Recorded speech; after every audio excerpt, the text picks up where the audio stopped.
Alors, on poursuit le cours sur le produit scalaire en considérant ce qui se passe quand on est dans un repère orthonormé.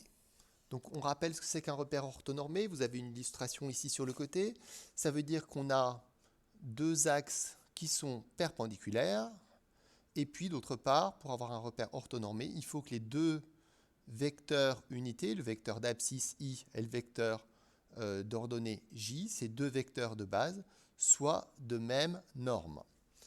Et donc, ce sont les vecteurs unités. La norme de I, c'est 1, la norme de J, c'est 1. La propriété qu'on va démontrer est la suivante. Le produit scalaire UV va se calculer en faisant abscisse de U multiplié par abscisse de V plus ordonnée de U multiplié par ordonnée de V. Donc voici la démonstration. On se place comme annoncé dans un repère orthonormé.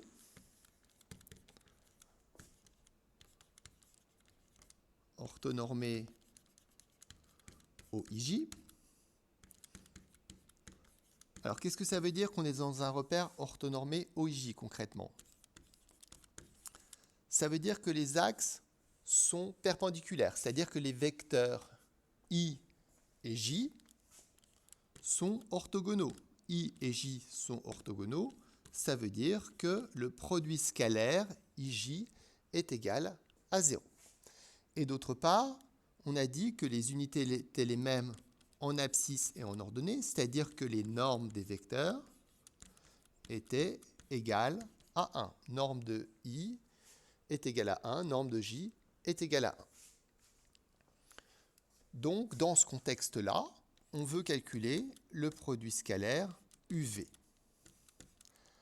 Alors, on l'a déjà fait, quand on ne veut pas calculer un produit scalaire, on est souvent amené à faire une décomposition de chacun des vecteurs.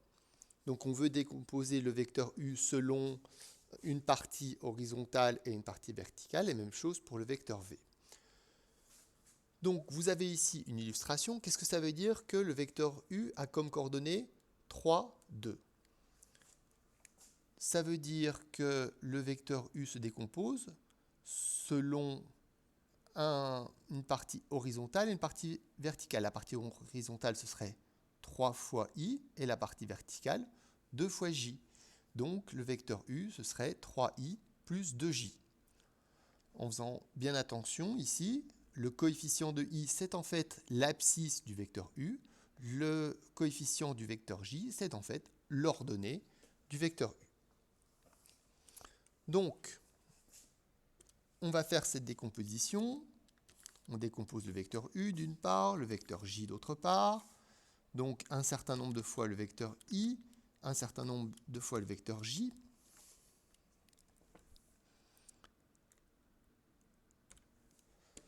Donc,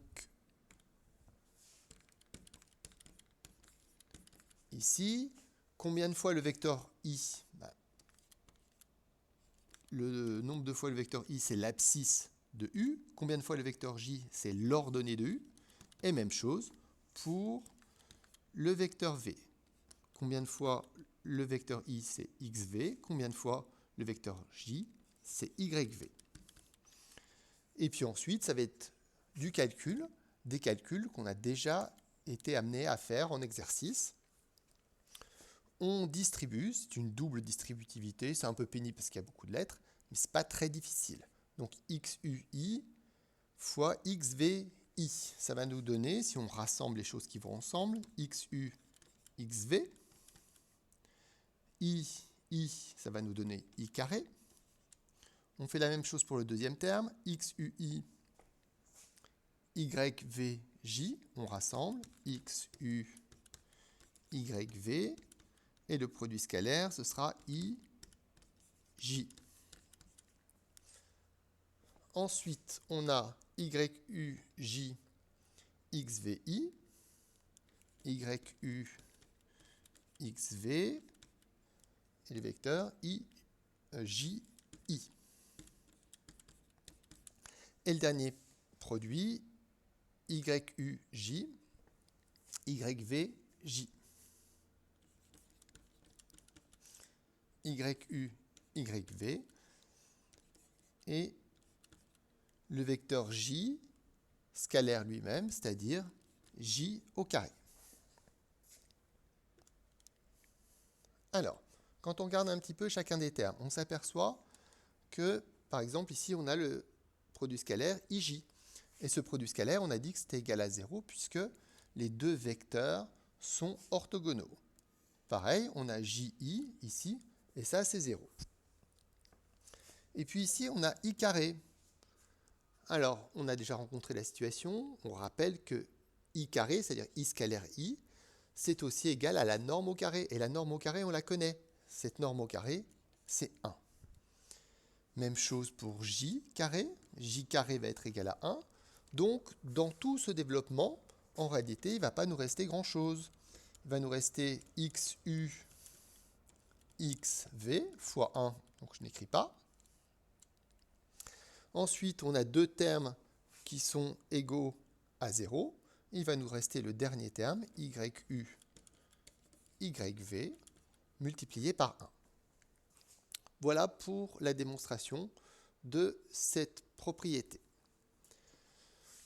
On va appliquer cette propriété sur un exemple.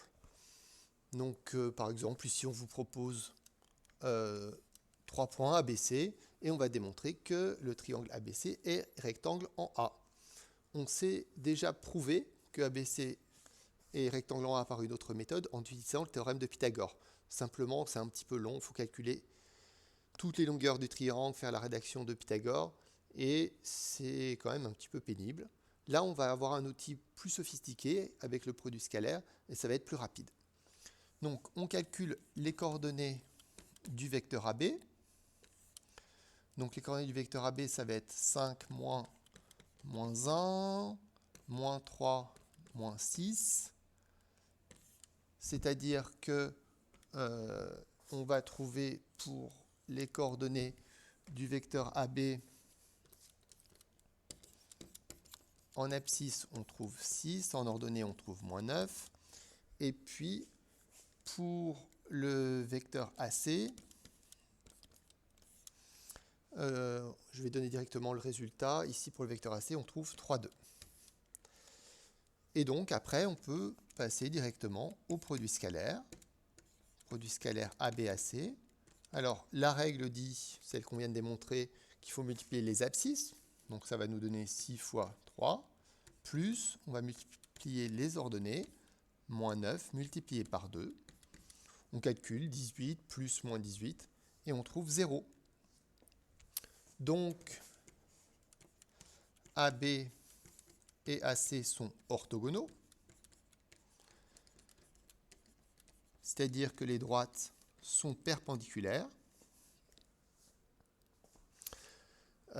Et donc, si les droites sont perpendiculaires, on va pouvoir conclure que le triangle est rectangle. Et puis là, on va préciser rectangle en A. Donc voilà un exemple d'utilisation de la formule du produit scalaire dans un repère orthonormé.